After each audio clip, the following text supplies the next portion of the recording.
जैसे ही महाराज हरिश्चंद्र अपनी रानी तारा से गए हैं और तारा ने देखा कि मेरे पति की आज जो चेहरा है ना, चेहरा वो कमिलाया हुआ है, एकदम से पूछने लगी, महाराज बताओ ना, क्या कोई भिखारी दरबार से चला गया है या हमसे कोई भूल हो गई है? आप इतने आज सुस्त से नजर आ रहे हैं। महाराज हरिश्चंद्र ने कहा, रानी गजब हो गया, आज एक महात्मा जी आए हैं, उन्होंने हमसे त्रिवाचा में भर कर के वचन मांगे हैं, तो उन्हें हमने कुंजी और लगाम दे दी, तो सारा राजपाट उनका हो गया। इसलिए राज जाने का दुख नहीं है, दुख तो इस बात का है कि राज जाने के बाद भी हम कर्जदार हैं। महाराज परीक्षित ये सही कहा, राज जाने का दुख नहीं है, राज जाने के बाद भी हम कर्जदार हैं रानी। 60 बार सोना हमारे सर पर कर्ज है, इसलिए मैं चाहता हूँ कि हम अपने शरीर को बेच करके महात्मा के कर्ज को अदा करेंगे। क्या रानी तुम हमारे साथ बिकने जा सकती हो? रानी तारा कहने लगी, क्या कहा महाराज, बिकने जा सकती हूँ? अरे किसी और की स्त्री नहीं हूँ मैं, सुनो प्रभु। रानी तारा ने मिनट भर भी विचार नहीं किया और महाराज हरिश्चंद्र से बोली,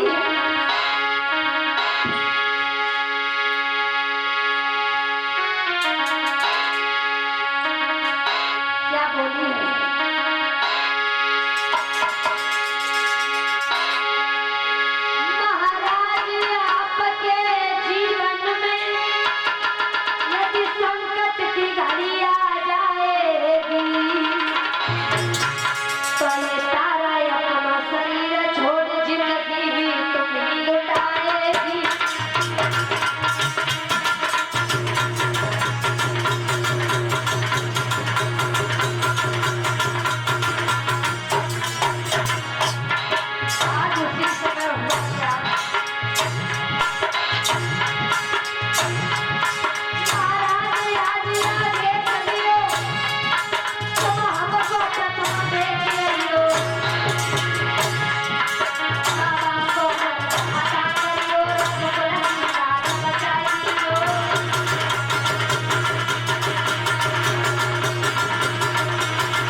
इसी वक्त बिकने के लिए जा रही हूँ। उसी समय बेटा रायतास आ जाता है, कहते हैं हे पिताजी मैं भी बिकने के लिए चलूंगा। तो आज तीनों प्राणी एकत्रित हो जाते हैं, गुरु विश्वामित्र के पास आते हैं और कहते हैं प्रभु तुम्हारा 60 बार सोना है ना, हम तीनों प्राणी बिक करके तुम्हारे सोने को अदा करेंगे। आज तीनों प्राणी चल देते हैं बिकने के लिए। जाते जाते अपनी जन्मभूमि को प्रणाम करते हैं, जन्मभूमि अब हम जब तक तुम हमारी नहीं तब तक हमने तुम्हारी सेवा करी, लेकिन अब मैं बाबा के हाथों में सौंप रहा हूँ, सो हे जन्मभूमि मेरा प्रणाम स्वीकार करिए। उसी समय महाराज हरिश्चंद्र चले हैं कैसे प्रणाम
भोगने के लिए चले हैं। तो आज महाराज हरिश्चंद्र ने प्रण लिया, जब तक हम काशी नगरी में नहीं बिक जाएंगे तब तक अन्न जल ग्रहण नहीं करेंगे। उसी समय आज रास्ते में चलते जा रहे हैं, पुत्र रोहित बार बार गिर रहा है जमीन पर, पैरों में छाले पड़ गए हैं, लेकिन चलना बंद नहीं किया। आगे जब चले हैं तो पुत्र रोहित एकदम से धरनी पर गिरा है, पछाड़ करके। मैया तारा एकदम से पुत्र को गोद में लेती है और कहती है, हे पतिदेव, मेरे पुत्र पर चला नहीं जा रहा है, प्यास के कारण इसे बार बार मूर्छा सी आ रही है। सोई विश्वामित्र ने कमंडल लिया और कहा, लो राजा हरिश्चंद्र, तुम भी पानी पी लो और अपने पुत्र को भी पानी पिला दो। हरिश्चंद्र ने कहा, कैसी बात कही थी महाराज, मैं कैसे पानी पी सकता हूँ, मैं पानी नहीं पीऊंगा जब तक बिक नहीं जाऊंगा। अगर पुत्र पिए तो पूछ लो। पुत्र रोहितास के पास जैसे ही पहुंचे हैं, रोहित ने जवाब दिया, हे मुनिवर, आप तो बड़े ज्ञानी हैं, जब तक तुम्हारे सोने को मैं अदा नहीं कर दूंगा तब तक मैं पानी नहीं पीऊंगा। विश्वामित्र कहने लगे, बाजीबा, छोटा मुंह बड़ी बात करता है। हरिश्चंद्र, अगर तुम तीनों में से एक भी मर गया तो घाटा तो हमारा है, तुम्हारा क्या जाएगा। अरे बिक जाओ, फिर बिक के चाहे तुरंत नहीं मर जाना, हमें कोई मतलब नहीं, लेकिन अभी नहीं मरनी चाहिए, क्योंकि तुम में से अगर एक भी मर गया तो भैया हमारा कौन कर्ज अदा करेगा, इसलिए पानी पी ले बेटा। लेकिन रोहितास ने बड़ा सुंदर जवाब दिया है। क्या दिया भैया?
विश्वामित्र कहने लगे, मरो जा करके, लेकिन तब मरना जब हमारा कर्ज अदा हो जाए, उससे पहले नहीं।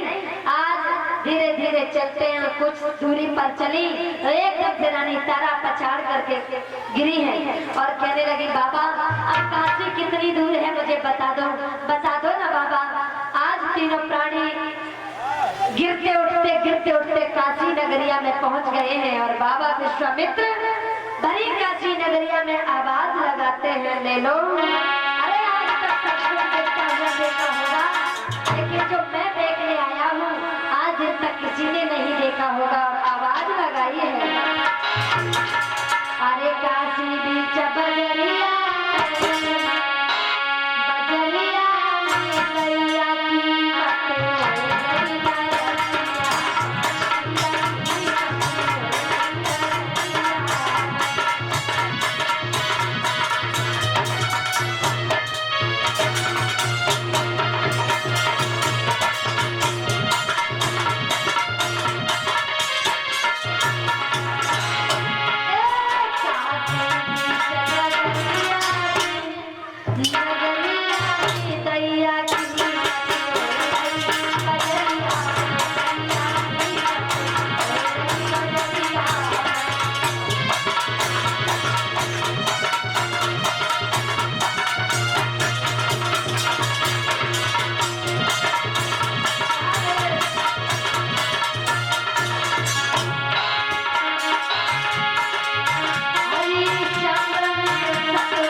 के एकत्रित हो गए। देखो देखो, अरे कौन बिक रहा है इस भरी सभा में? आज बड़ा ही झुंड बन गया है, चारों तरफ भीड़ ही भीड़ दिखाई दे रही है महाराज। उसी समय अब खरीदने के लिए खरीदार आए हैं। सबसे पहले पंडित आए हैं। पंडित एकदम से पंडित ने कहा, महाराज की जय हो। हाँ महाराज, तुम क्या बेच रहे हो? दिखाई ना पड़ रहा तुम्हारा? ज्यादा खाया है? ज्यादा खाए ना आए।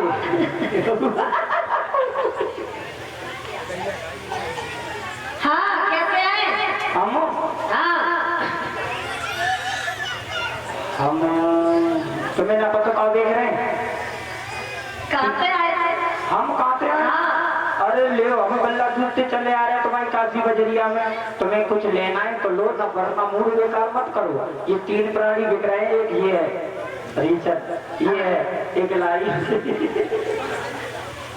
अच्छा, हाँ। इन्हें बेचने के लिए आया है? एक लल्ला में ठोकर इनकी तो बुद्धि खराब है गई। परिचय जी ने कल तक कम खानो दियो, थोड़ा कम। और सुना महाराज, बोलो। तुम ये प्राणी बेचने के लिए आए हो? हाँ। ये बताओ, इस नारी का क्या मूल्य है? मूल्य सबको एक ही है। क्या मूल्य है इसका? जाता हूँ। हाँ, 20,000 सोना। अच्छा, हमें एक जरूरत है नौकरानी की, इसलिए हम लेने के लिए आए हैं बाबा जी। हाँ। और इस नर का क्या मूल्य है? जाओ बेहतर नहीं, बट तो अच्छा छोटो कीमत बराबर ही है। अच्छा, कम ज्यादा ना है? हाँ बिल्कुल, कम ज्यादा ही बात करो तो तुम चले जाओ, बेको बिल्कुल ना देवे।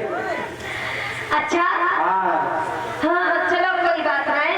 तो हम इस नारी को खरीदना चाहते हैं, क्योंकि हमारे घर में भोजन बनाने वाली मतलब जो पंडितानी है वो दिक्कत में, इसलिए हम इस नारी को खरीदना चाहते हैं। ऐसा है, पंडितानी को परेशानी है, तुम्हें परेशानी है।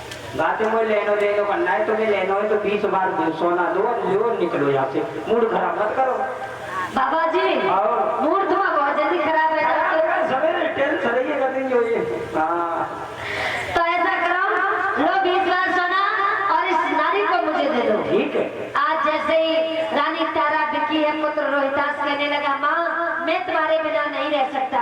एकदम से उस पंडित ने कहा, काम का ना काज का कीड़ा अनाज का, इसके हाथ में तो टोना है। विश्वामित्र बोले, तभी तो 20 बार सोना है, इससे कम ज्यादा नहीं होगा। आज 20 बार सोना दिया है, पुत्र रोहितास को भी खरीद लिया। अब महाराज बड़ी मार्मिक कथा आ रही है। अब एक कालू नाम का मेहतर आया, भीड़ को चीरता हुआ और कहने लगे, क्या दिख रहे हैं यहाँ पे? कैसी भीड़ लगी है महात्मा जी? भीड़ ना लगी है, यहाँ पे इंसानों की बाजार लगी है। अच्छा, कितने लोग दिख रहे हैं? या मैं तो एक बिक चुको, 2 बाकी है। तारावती बड़ी सुंदर है तारावती तुम्हारी। देख लो, अभी तो आएगा कोई नहीं वाला। और महाराज, लेकिन मुझे स्त्री की जरूरत नहीं है, और मुझे ये पुरुष चाहिए जो कि हमारा ये काम कर सके। बहुत सारा काम है हमारे यहाँ पे, काशी की गलियां साफ होती हैं। अच्छा, हाँ, तो मुझे एक नौकर की जरूरत है। बताइए इस नर का क्या मूल्य है? या तो 20 बार सोना है, काम करने में हटे हो ना, तंदुरुस्ती बड़ी आएगा तो फ्री को खा करके। अच्छा, तो हमें भी अच्छे नौकर की आवश्यकता है जो काम धाम कर सके। हमारे यहाँ काम ज्यादा है, तो महाराज थोड़ा कम ज्यादा कर लो पैसे। कम ज्यादा की बात कुछ नहीं। अच्छा, और जैसे ही महाराज हरिश्चंद्र को खरीदने के लिए कालू मेहतर चला है, 20 बार सोना दिया है और हरिश्चंद्र को खरीद लिया। आज महाराज एक यहाँ पर परीक्षित जी महाराज श्री सुखदेव जी प्रश्न करते हैं। महाराज परीक्षित जी प्रश्न कर रहे हैं, एक बात बताइए, अगर आप सभी में से किसी को पता हो तो उत्तर दीजिए, नहीं पता हो तो कोई बात नहीं। काशी नगरिया में एक से एक रईस थे, रईस पैसे वाले, बनिया, ब्राह्मण, ठाकुर, क्षत्रिय सभी थे, लेकिन क्या मेहतर ही अकेला बचा था हरिश्चंद्र को खरीदने के लिए? क्या कोई और नहीं था? एक प्रश्न सुनकर के आज जवाब देने के लिए राजा परीक्षित को श्री सुखदेव जी उद्यत होते हैं। बहुत बढ़िया प्रश्न किया है परीक्षित। अब सुनिए, राजा हरिश्चंद्र को आखिर मेहतर ने ही क्यों खरीदा? क्यों नहीं खरीद पाए कोई बनिया, कोई ब्राह्मण, कोई क्षत्रिय?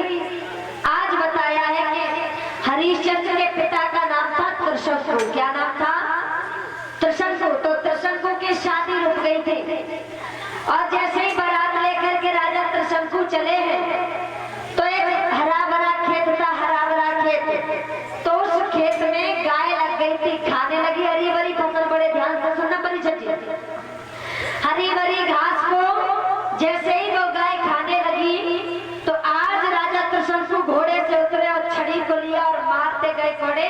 और जैसे ही मारते गए उस गाय घायल हो गई, पछाड़ खा के गिरी। और एकदम से कहा तू विवाह करने के लिए जा रहा है, जा, इतनी शौक से जा रहा है, लेकिन मैं तुझे श्राप देती हूँ। मुझे भोजन खाते हुए तूने मुझे छड़ी से मारा है, तो अगर तू अपनी पत्नी के हाथों से भोजन खाएगा और भोजन खाते ही तू गधा बन जाएगा। गधा, बोलिए गोविंद भगवान की। श्राप लग गया एकदम से, हाथ जोड़ करके विनय करने लगे। राजा त्रिशंकु कहने लगे नहीं, हमें श्राप मत दो मैया। उन्होंने कहा श्राप लग गया, अब श्राप से मुक्त नहीं होगी, तो कोई तो उपाय होगा जो हमें श्राप से छुटकारा पा सके। गाय मैया ने कहा छुटकारा तभी पा सकते हो यदि किसी पतिव्रता स्त्री, कोई पतिव्रता स्त्री एक लोटा जल अगर आपके ऊपर चढ़ा देगी तो फिर तुम गधा से मनुष्य बन जाओगे। बोलिए गोविंद भगवान की। महाराज त्रिशंकु बारात लेकर के पहुंचे और सत्यव्रत मैया का नाम था सतीव्रता, और जिस कन्या के साथ में विवाह हुआ था, आज महाराज बारात तो पहुंच गई नगर में। अब तो कन्या भोले बाबा की बड़ी पुजारत थी, जिसके साथ में राजा त्रिशंकु का विवाह होने के लिए जा रहा था। आज वो कन्या जैसे ही मंदिर में भोले बाबा के में पूजा करने के लिए चली है तो मांझ करके बाल्टी पानी भर करके रख दी और किवाड़ों को खोलने लगी है। किवाड़ों को जैसे ही किवाड़े खोले हैं तब तक गाय आई है। गाय ने वो पानी जूठा कर दिया। जैसे ही पानी जूठा किया महाराज, कन्या को बहुत गुस्सा आई।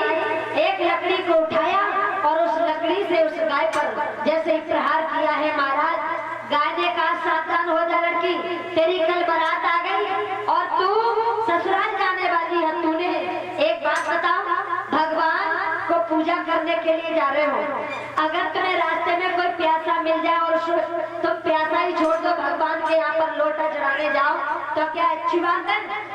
नहीं, पहले प्यासे को पानी पिलाओ, उसमें ही भगवान संतुष्ट हो जाएंगे, फिर पूजा करने जाओ। लड़की को जवाब दिया, मैं तुझे श्राप देती हूँ, मुझे पानी पीते हुए तूने मेरे ऊपर प्रहार किया है। जा, तू जिसे अपना पति बनाने के लिए जा रही है, तेरे हाथ का पानी पीते ही तेरा पति गधा बन जाएगा। बोलिए गोविंद भगवान की। लड़की को जैसे श्राप मिला एकदम से हाथ जोड़ करके विनय करने लगी, माँ मुझे क्षमा कर दो, मेरे पति को इस श्राप से मुक्त कर दो। उन्होंने कहा मुक्त तो नहीं होंगे, लेकिन इसका एक ही उपाय है, अगर कोई भी पतिव्रता स्त्री तुम्हारे पति के ऊपर एक लोटा जल डाल देगी तो वही उसी समय तुम्हारे पति पुनः मनुष्य रूप में आ जाएंगे। बोलिए सच्चे दरबार की। अब विचार करिए, इधर तो राजा त्रिशंकु को भी श्राप है और इधर सत्यव्रता को भी श्राप है, दोनों श्राप है। दोनों को पता है कि अब तो गधा बनेंगे ही बनेंगे, ये बचने वाले नहीं है। तो महाराज बारात जब दरवाजे पर पहुंची है तो खाना खिलवाया है। खाना जैसे ही भोजन खिलवाया तो महाराज सारी बारात ने भोजन खा लिया, लेकिन राजा त्रिशंकु खाने नहीं आए। सारे नगर में पता चला कि पता नहीं दूल्हा रूठ गया है, क्या हुआ है, ये तो भोजन करने नहीं आए। तो सारी भीड़ इकट्ठी हुई, पूछने लगे ऐसा करो, कोई गलती हो गई हो क्षमा करो, दूल्हे राजा अब चलो भोजन खाओ। लेकिन राजा त्रिशंकु ने भोजन नहीं किया। भीड़ इकट्ठी हो गई थी क्योंकि मनाने में लगे थे कहीं गुस्सा उस्सा न हो जाए, क्योंकि ब्याह शादी में दूल्हा रूठता ज्यादा है ना, तो रूठे होंगे परिचय रेडीमेड ब्याह बना कर लिया है? हाँ सही कह रहे हैं, रूठे तो ब्याह पर जरूर रूठे होंगे। महाराज एक बुढ़िया मैया आई है, बूढ़ी बड़ी मैया, एकदम से राजा त्रिशंकु से पूछने लगी, एक बात बताओ लाला, तुम सब भोजन कर गए, तुमने भोजन नहीं किया, तुम्हारे इंतजार में भोजन रखा है, आप खाइए ना लाला। राजा त्रिशंकु ने जवाब दिया, मैया हाथ जोड़ करके विनती है, मैं भोजन नहीं करूंगा। मैया ने कहा कोई गलती हो गई हो या दहेज वहेज में कुछ दिक्कत हो तो हमें बता दो, हम कह देंगे महाराज से, लेकिन तुम भोजन कर लो। उन्होंने कहा मैया अगर कहना ही चाहती हो तो जिस कन्या से हमारा विवाह हो रहा है उस कन्या से हमें दो बात करनी है, इसलिए इसलिए उस कन्या को मेरे पास लाई है। जैसे ही बात करने के लिए कई से लोग खड़े से तो ताली मार कसने लगे, लो शादी हो नहीं पाई और इन्हें बात करनी है। एकदम से मैया ने कहा चुप हो जाइए, अरे लड़का है वो शादी अगर शादी करने से पहले कर लेगा तो बातें तो क्या हो जाएगा, कन्या को लाइए। आज उस कन्या को जैसे ही लाए हैं, राजा ने एकांत में एक बात कही है, देखो शादी तो हम तुमसे कर लेंगे, लेकिन मुझे श्राप है अगर तुम्हारे हाथों से मैंने भोजन या पानी पिया, ये भोजन खाया तो मैं गधा बन जाऊंगा। कन्या को तो पहले ही पता था सब कुछ। कहा कि महाराज आप चिंता न करें, तुम सोच रहे होंगे कि तुम गधा बन जाओगे तो मैं किसी दूसरे से शादी कर लूंगी, ना ना ना ना, मैं शादी तुम्हीं से करूंगी, आप चिंता न करें, आप चल के भोजन करें। उसी समय राजा त्रिशंकु ने जैसे ही भोजन किया, भोजन करते गए भोजन सारा कर लिया, जैसे ही पानी पिया, पानी पी पाया वैसे ही गधा बन गए। जैसे ही गधा बने, अब तो महाराज हल्ला हो गया, तो दूल्हा जो था वो गधा बन गया, दूल्हा गधा बन गया। तो महाराज राजा को जैसे ही पता चला, अब एक बात बताओ, कोई अपनी बिटिया की शादी किसी जानवर के साथ में कर देगा क्या? देखे देखे तो कोई नहीं करेगा। एकदम से राजा ने आदेश दिया कि जाओ सारी बारात को लौटा दो, मैं अपनी कन्या की शादी इस गधे के साथ में नहीं करेंगे। उसी समय सारी बारात लौट गई, सारी बारात, केवल रह गए गधा साहब और कोई नहीं रहे। अबे गधा बने बैठे और कन्या से कहा, उनके पिता ने, देखो लाली तुम्हारे लिए बहुत सुंदर सा लड़का ढूंढ करके शादी कर देंगे, बहुत सुंदर सा राजकुमार ढूंढ करके, लेकिन तुम इस गधे से शादी ना करो। कन्या ने कहा, पिताजी मुंह बंद, बात बंद, जबान बंद, तुमने हमसे कहा था हमारे हिंदू सनातन धर्म में केवल कन्याएं एक ही बार वर चुनती है, तो आपने हमारे लिए वर चुन लिया, अब हमारे नसीब की बात है, गधा बन जाए घोड़ा बन जाए ये तो हमारे नसीब की बात है। पिताजी इसमें तुम्हारा कोई दोष नहीं है, शादी करूंगी तो इन्हीं के साथ, मैंने तो सारे जीवन भर में शादी नहीं करूंगी। उसी समय पिता को क्रोध आया, पिता ने कहा, लड़की मानेगी नहीं, मानेगी नहीं, ऐसा रूठी बैठी है, अरे तेरी शादी सुंदर से लड़का के साथ कर देंगे, परीक्षा जी जैसे लड़का ढूंढेंगे, परीक्षा जी जैसे। हाँ शादी ना करो। एकदम से कन्या ने कहा, पिताजी चाहे कितना भी सुंदर वर ढूंढ दो, लेकिन हम शादी इसी गधे के साथ में करेंगे, इन्हीं के साथ में करेंगे और नहीं करेंगे। एकदम से कहा नहीं मानेगी, उन्होंने कहा बिल्कुल नहीं मानूंगी पिताजी। क्रोध में आकर के भामरे डलवा दी है, भामरे, और एक ही बात कही है, जा आज के बाद मेरी दहलीज पर झक मत जाना, मेरी दहलीज पर आने की कोई जरूरत नहीं है, जैसे तेरी जिंदगी बीत पाए तैसे बीतने दे, तुमने मेरी समाज में इज्जत नहीं रहने दी। उसी समय कन्या को विदा कर दिया है, देखिए विदा, और जैसे ही विदा किया है उसी समय जा रही है आज गधे महाराज को लेकर के रास्ते में। अब बेचारी न ससुराल की रास्ता जाने न किसी की रास्ता जाने, चलती चली जा रही है। शाम होने को आई है, शाम, और एक भट्टा पड़ता था रास्ते में, एक भट्टा, और उस भट्टे पे कई स्त्रियां कई पुरुष ईंट लादते थे गधे पर, तो महाराज काम कर रहे थे। शाम का वक्त हुआ तो एकदम से उसी रास्ते से कन्या गुजरी, जो वहाँ के नर नारी काम करते थे, उन्होंने कहा ये कन्या बड़ी सुंदर है और शाम का वक्त होने जा रहा है और ये गधे को लेकर के पता नहीं कहाँ जा रही है। अपनी स्त्री से कहा, जाओ जाओ जाओ जाओ, पूछो क्या काम है, मुझे तो ऐसा लग रहा है कोई दुखियारी है। एकदम से मैया गई, मैया ने जैसे ही देखा तो देखती रह गई, इतनी सुंदर थी सत्यव्रता, महाराज बात करने की हिम्मत नहीं हुई, सही वापस लौट आई। पति महाराज कहने लगे, कुछ पूछ के आई, कैसे हाल चाल है, कहाँ से आई है, इतनी सुंदर है और सामने ये काली काली घटाएं उड़ रही है, शाम होने जा रही है। एकदम से मैया कहती है, मेरी हिम्मत नहीं पड़ी है कि मैं उनसे बात कर लूं, इतनी सुंदर राजकुमारी है। उनके पति ने समझाया, स्त्री अगर स्त्री का दर्द नहीं समझेगी तो भला कौन समझेगा, जाओ पूछो। उसी समय समझाया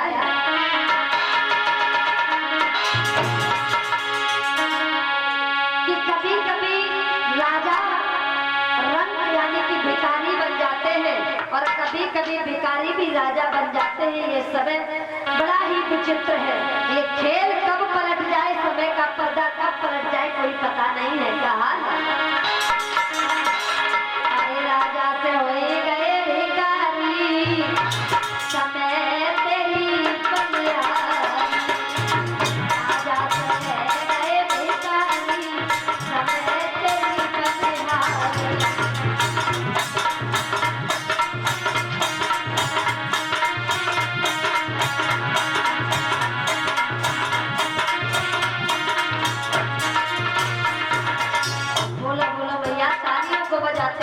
ताली बजाओ। ए राजा से होए गए भिखारी, समय तेरी बलिहारी।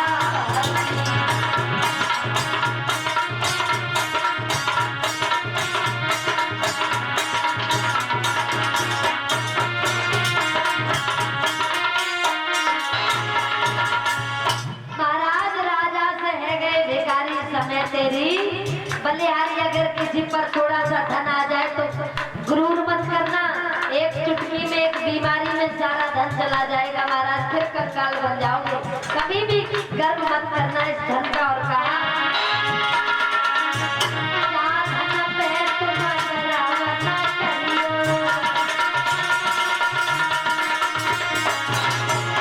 अरे क्या दौलत पे गर्व न करियो।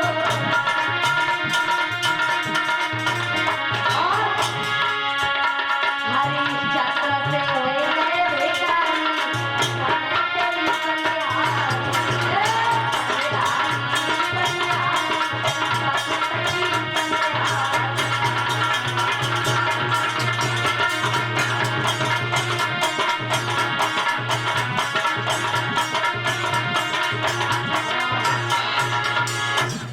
महाराज समय कब फेर बदल दे कोई पता नहीं। महाराज जैसे ही कन्या से आज वो मैया गई है, पूछा है बहन कहाँ जा रही हूँ बेटा, शाम का वक्त होने के लिए जा रहा है, गधे को लेकर के कहाँ जा रही हो। मैया कहने लगी क्या करे और कहाँ जाए। कहा कि तुम जा कहाँ रही हो, तुम्हारा घर कहाँ है। फिर वो कन्या कहने लगी ना तो मुझे घर का पता है ना तो ससुराल का पता है, मेरा तो कुछ नहीं है, जो भी है भगवान के नसीब से यही है। एकदम से कहा कोई बात नहीं कोई बात नहीं, कहाँ से आई हूँ कैसे आई हूँ तो सब ठीक है। अब तुम्हें अपने घर का पता तो है नहीं, तो इसलिए तुम एक काम करो, तुम्हारे पास गधा भी है, सुबह सुबह ईंटें लगती है बट्टा से ईंटें, तो तुम जा गधा से ईंटें ला दियो, शाम को पगार मिलेगी, आराम से खूब आराम से रोटी खाइयो और अपने जीवन को बिताइयो। आज मैया रात भर वही रुकती है, सुबह हुआ तो सारे गधे पर वो ईंटें लाद लाद कर जा रहे हैं। और मैया को भी काम करना है क्योंकि भाई पेट पालना है इसलिए। लेकिन मैया ने क्या किया पता है, जितनी ईंटें लाद सकती थी उतनी अपने सर पे लाद ली और गधा को खाली ले जाए और खाली ले आए। लोगों ने कहा देख रहे हो कितनी डबल पागल है? 10 खेपे कर रही है, उतनी तो गधा तो एक ही बार में ले आए। एकदम से कहा कि एक बात बताओ बेटी, तुम जब गधा को रीत तो जाती हो रीत तो ले जाती हो और अपने सर पे ईंटें ढो रही हो, पागल हो गया? अरे इस गधे पे क्यों न लाद रही हो? तो ये एकदम कहने लगी ये गधा गधा नहीं है, ये हमारे पति है।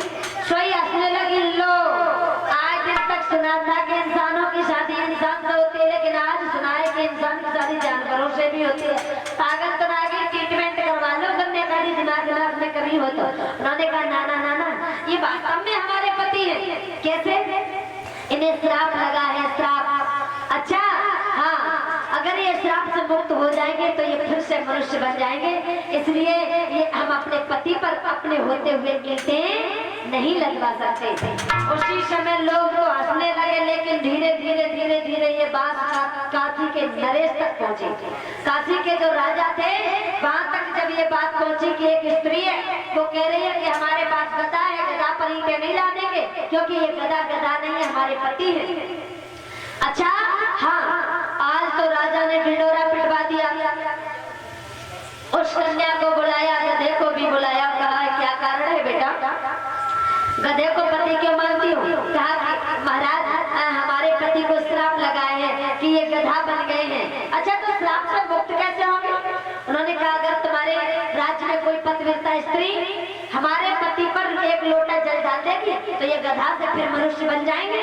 अच्छा हाँ, राजा ने सारे नगर में ढिंढोरा डलवा दिया, सारी स्त्रियां नहा धो करके आएंगी और इस गधे पर लोटा डालेंगी। जिस स्त्री के लोटे से ये गधा से मनुष्य बन गए उसको महाराज मुंह मांगी इनाम दी जाएगी। तो सारे नगर की औरतें जितनी भी थी, सारे प्रजा की औरतें इकट्ठी हो गई। ऐसा काम देखने के लिए महाराज दूर दूर से आते, भारी भीड़ भीड़ का सैलाब आ गया और बीच में बैठी वही मैया और गधा महाराज ने विचार किया किसी दूसरे की स्त्री पर लोटा डलवाएं, उससे पहले हम अपनी स्त्री की भी तो देखे, पतिव्रता है यार। नहीं महारानी बगल में बैठी थी, कहा के जाओ सबसे पहले तुम डालो लोटा, हम भी तो देख ले तुम कितनी पतिव्रता हो। सोई नीचे मुंह करके कहने लगी महाराज अरे तुम प्रजा के लोगों पे डलवा, हम पे ना डलवा। उन्होंने कहा तुम्हारी पतिव्रता होने का पूरा पूरा हमें प्रमाण मिल जाएगा, तुम पहले डालो ना लोटा।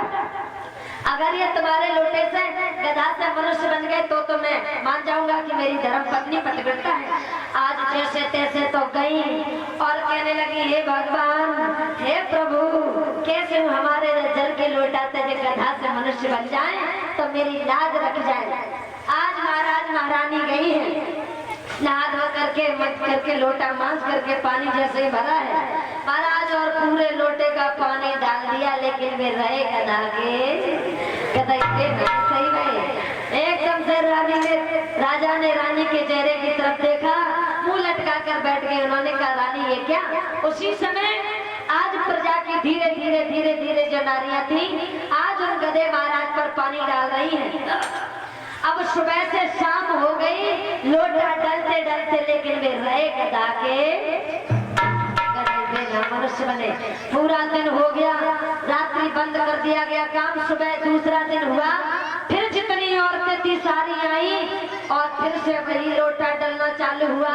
सुबह से शाम हो गई, लोटा डलते डलते ठंड के कारण गधे महाराज ठिठुरने लगे, लेकिन वे रहे गधा के गधई। उनकी प्रजा में कोई पतिव्रता स्त्री नहीं निकली।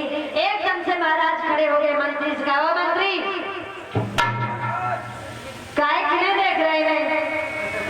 ये लोटा डालने था क्या? ये पीछे टाटा की गई बेबी नंबर लगाए। अच्छा एक बात बताओ, हमने सारी स्त्रियों को बुलवा लिया, अब अपनी काशी नगरी में कोई और स्त्री तो नहीं बची है? महाराज एक स्त्री बची है, कैसे कोई बचो ना है, खास पर कोई रह गई है मेरे ख्याल से। एक तो रह गई। जाओ जाओ जाओ नहीं जाओ ना भाई बुलाएगा। हाँ तो रुके जाओ, बैठा तो सही है, 1 मिनट रुको, 1 घंटा में आओ। बड़े ही महाराज भाव से गया है मंत्री, और जो एक स्त्री बची थी उसी के घर पे पहुंचे, कहा कि देखो सब लोटा डालने के लिए गई है, तुम नहीं गई हो, इसलिए महाराज ने तुरंत ही बुलाया है, चलो। एकदम से कहा कि हम अभी नहीं जाएंगे, मेरे पति की आज्ञा नहीं है। उसी समय कहा कि चले जाओ, मैं अपने पति की आज्ञा लेकर के अभी आई, तो मंत्री को तो बैठा दिया। अब जो स्त्री बची थी महाराज, उनके पति देव आए हैं, पति देव, और जैसे ही पति देव आए हैं उन्होंने कहा कि मैंने सुना है काशी नगरिया में कोई गधा है, और जो पहले मनुष्य थे लेकिन श्राप के कारण गधा बन गए, और मैंने सुना है अगर कोई पतिव्रता स्त्री उन पर लोटा डाल देगी तो वो फिर मनुष्य बन जाएंगे। एकदम से कहा हाँ सुना तो मैंने भी है, तुम गई? उन्होंने कहा तुमने आज्ञा ही नहीं दी, मैं कैसे जाती? उसी समय कहा कि जाओ मैं आज्ञा देता हूँ, लोटा डाल करके आओ। नहा धो करके आज गई है तो वो कोई और नहीं थी महाराज, एक मेहतर के घर की स्त्री थी मैत्रानी। आज नहा धो करके गई है। आज सभा में जैसे पहुंचने वाली थी, भारी भीड़ लगी थी, स्त्रियों ने पुरुषों ने देखा, लो वो चली आ रही है पतिव्रता स्त्री, अरे ये तो अछूत है, इनको छूने से हमारा तो धर्म नष्ट हो जाएगा, इसलिए ऐसा करो दूर हट जाओ दूर। सो महाराज दूर हट गए, तो बीच से रास्ता बन गई महाराज, एकदम से साफ रास्ता। स्त्रियां कहीं लो अभी पतिव्रता धर्म दिखेगा, अभी मनुष्य बनेंगे, देख लेना। हाँ स्त्रियां कछु तो ऐसी होती है महाराज, हंसी उड़ावे वाली। तो एकदम से मैया को सीधा रास्ता मिल गया, सीधे रास्ते में वही पहुंची जहाँ गधा महाराज बैठे थे, और जैसे ही गधा महाराज बैठे थे वहां पहुंची, और उनके पति जो मैत्रराज थे वो भी वहीं पर आ गए। अब मैया ने अपने पति के चरणों का ध्यान दिया, और जैसे ही लोटा डाला महाराज, लोटा डलते ही वे गधा से मनुष्य बन गए। बोलिए सच्चे दरबार की। जैसे ही मनुष्य बने हैं एकदम से महाराज गद्दी से खड़े हो गए, और एकदम से कहा कि वास्तव में पतिव्रता स्त्री तू ही है, क्योंकि पतिव्रता स्त्री कभी भी जाति पाति नहीं मानती। तुम कोई ब्राह्मण हो, ब्राह्मण की स्त्री हो, तो ये ना समझना कि मैं पतिव्रता हूँ, नहीं। पतिव्रता एक नीची सी नीची जात का भी अगर कोई स्त्री पतिव्रता वो भी हो सकती है यदि अपने पति के वचनों को मानती है तो। अब महाराज उनके पतिदेव खड़े थे, उन्होंने कहा वाह, पत्नी होनी चाहिए तो ऐसी जिसने मेरी समाज में लाज रख ली। महाराज जैसे ही राजा त्रिशंकु गधा से मनुष्य बने उस मैया के चरणों में पड़े हैं और कहा कि मांगो, जो भी मांगना हो मांग लीजिए, मैं तुम्हें अपने जीवन दान के बदले में तुम्हें सर्वस्व दान कर सकता हूँ। एकदम से मैया कहने लगी वाह, जिसे मैंने खुद जीवन दान दिया मैं उससे भला क्या मांगू। ना ना हम कुछ नहीं मांगेंगे। सामने से पतिदेव आ गए, कहने लगे कि ये कुछ मांगने के लिए कह रहे हैं। उन्होंने कहा मांग लो जो भी मांगना हो। मैया कहती हम कुछ नहीं मांगेंगे। राजा ने कहा भैया जो भी मांगना है मांग लो। तो मैया कहती अगर तुम ज्यादा ही कह रहे हो तो सुनो, तुम्हें मैंने जीवन दान दिया है एक लोटे पानी से, तो मैं ये चाहती हूँ कि तुम हमारे यहाँ पर पानी भरो, पानी, हाँ तो हमारा बदला पूरा हो सकता है। राजा त्रिशंकु ने कहा मैं वचन को तोड़ूंगा तो नहीं, अगर मैंने तुम्हारे यहाँ पानी नहीं भर पाया, अगर मैंने तुम्हारे यहाँ पानी नहीं भर पाया तो कोई बात नहीं है, लेकिन मेरे आगे आने वाले संतान तुम्हारे यहाँ पानी जरूर भरेगी। बोलिए गोविंद भगवान।